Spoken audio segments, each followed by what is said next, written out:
কিন্তু ফ্যাসিবাদের গন্ধ পাওয়া যায়।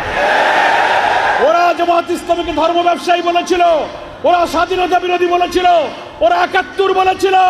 আপনি সে আওয়ামী স্টাইলের কথা এখন শুরু করেছেন কেন? জামাত ইসলামের বিরুদ্ধে যারা ষড়যন্ত্র করেছে ইতিহাসে তারা পতিত স্বৈরাচার হয়ে বিদায় গ্রহণ করেছে। খুব সাবধান হয়ে কথা বলবেন। কোন জায়গায় হাত দিয়েছেন?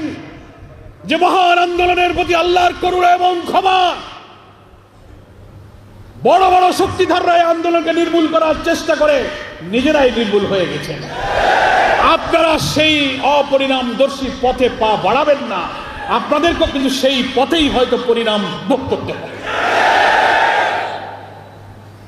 ধর্ম ব্যবসায়ী আমরা না, আমরাই বরং ধর্মকে মানি এবং ধর্মের ভিত্তিতে, ইসলামী আদর্শের ভিত্তিতে জীবন গড়ি এবং সমাজ গড়তে চাই। আমরা ধর্ম ভিত্তিক রাজনীতি করি।